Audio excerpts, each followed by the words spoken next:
맹자 기원전 372에서 289년은 윤리와 정치 철학에 대한 유교적 접근 방식을 발전시킨 중국 철학자였습니다. 그의 철학은 인간 본성에 타고난 선함과 교육과 도덕적 실천을 통해 타고난 선함을 배양하는 것의 중요성을 강조했습니다. 맹자는 인간의 본성은 본래 선하지만 양육이나 환경 등 외부적 요인에 의해 이 선함이 손상되거나 강화될 수 있다고 믿었다.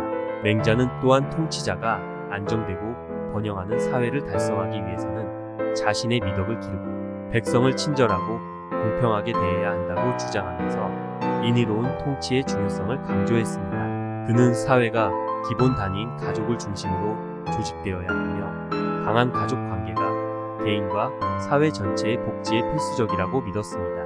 맹자는 또한 자신을 개선하고 더 큰 선에 기여하는 수단으로서 교육과 자기 수양의 중요성을 옹호했습니다. 그는 개인이 자신의 재능과 능력을 사용하여 사회를 이롭게 해야 할 의무가 있으며 윤리적 행동은 타인에 대한 깊은 영리와 공감의 바탕을 두어야 한다고 믿었습니다. 전반적으로 맹자의 철학은 인자한 통치, 강한 가족 관계 및 윤리적 행동을 통해 도덕적 품성을 함양하고 사회적 조화를 촉진하는 것의 중요성을 강조합니다. 맹자는 정치적 격변과 사회적 불안의 시대인 고대 중국의 전국시대에 태어났습니다.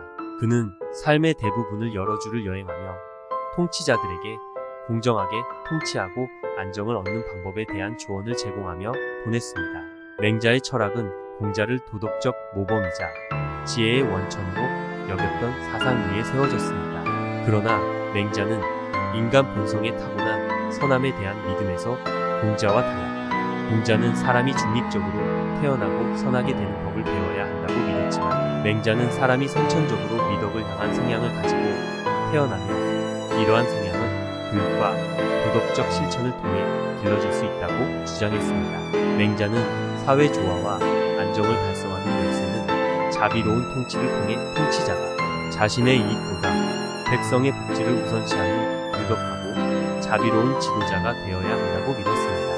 그는 백성을 친절하고 공평하게 대하는 통치자는 충성과 존경을 받게 될 것이며 이것이 안정되고 번영하는 사회로 이어질 것이라고 주장했습니다.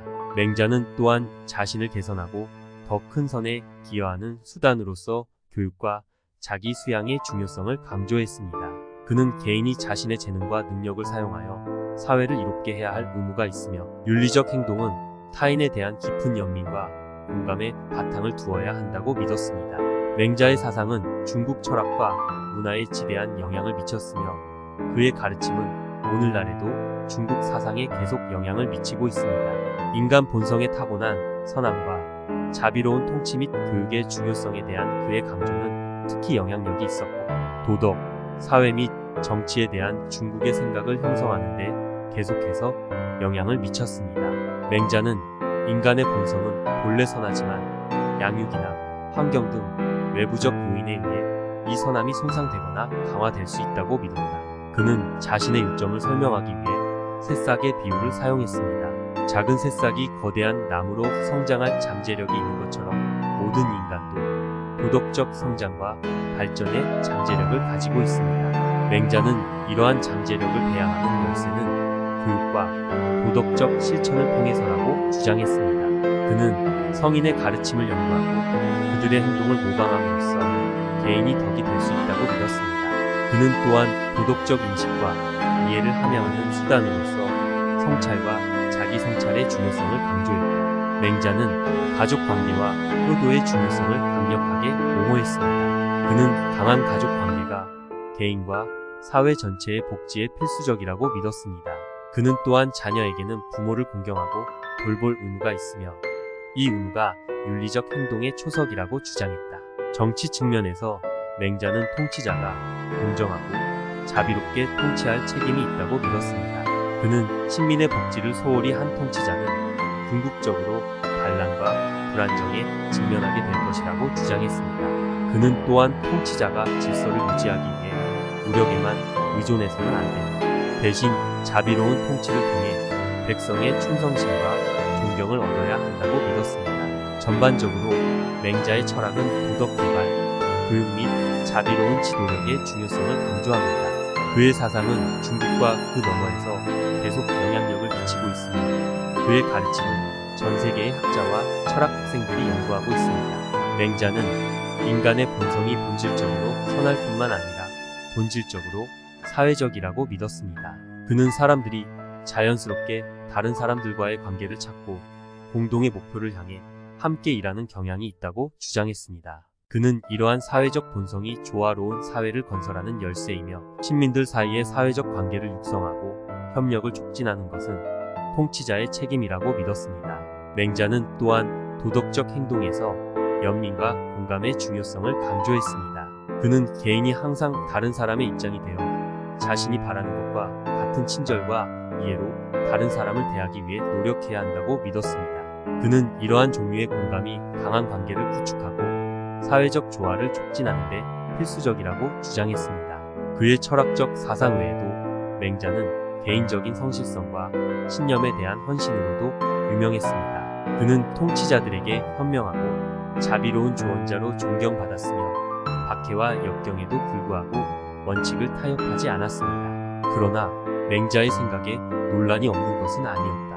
고대 중국의 일부 철학자들은 인간의 본성을 강조하는 것이 너무 낙관적이라고 비판했고, 다른 사람들은 인의 통치를 강조하는 것이 너무 이상적이고 비실용적이라고 주장했습니다. 그럼에도 불구하고 맹자의 가르침은 중국 철학과 문화에 계속해서 영향을 미쳤으며 그의 사상은 오늘날까지 계속 연구되고 논의되고 있습니다. 전반적으로 맹자의 철학은 도덕적 발달, 사회적 관계 및 자비로운 지도력의 중요성을 강조합니다. 그의 사상은 전 세계의 학자와 사상가에게 계속 영감을 주고 도전을 주며 그의 유산은 중국 지적 역사의 중요한 부분으로 남아 있습니다. 맹자는 도덕 개발의 궁극적인 목표가 인의 경지를 성취하는 것이라고 믿었는데, 인은 인이나 인으로 번역될 수 있다. 그는 인이 다른 사람에 대한 깊은 공감과 연민을 특징으로 하며 모든 도덕적 행동의 기초라고 주장했습니다. 그는 개인이 자기 수양과 도덕적 실천을 통해 인을 수양할 수 있으며 이것이 조화로운 사회를 건설하는 데 필수적이라고 믿었습니다. 맹자는 또한 도덕적 행동에서 의식과 의식의 중요성을 믿었습니다. 그는 의례와 의례가 타인에 대한 존중을 표현하고 사회적 관계를 강화하는 수단이 될 수 있다고 주장했다. 그는 의례와 의례를 올바로 지키는 것이 개인이 예의와 타인에 대한 존중심을 기르는 데 도움이 될 수 있으며 이것이 조화로운 사회를 건설하는 데 필수적이라고 믿었습니다. 맹자의 철학에는 질서를 유지하는 수단으로 엄격한 법과 형벌을 강조한 고대 중국의 라이벌 사상, 학파인 율법주의에 대한 비판도 포함되어 있습니다. 그는 율법주의가 도덕적 행위와 인간관계의 중요성을 인식하지 못하기 때문에 근본적으로 결함이 있다고 주장했다. 그는 법과 형벌에만 의지해 질서를 유지하는 통치자는 결국 실패할 것이며 안정적인 통치의 열쇠는 자애로운 리더십과 사회적 화합에 있다고 믿었다. 마지막으로 맹자의 철학이 중국 문화와 사회에 상당한 영향을 미쳤다는 점은 주목할 가치가 있습니다. 도덕적 발전과 자비로운 리더십의 중요성에 대한 그의 강조는 수세기 동안 중국의 사상과 통치에 영향을 미쳤으며 그의 사상은 전 세계 학자들에 의해 계속 연구되고 토론되고 있습니다.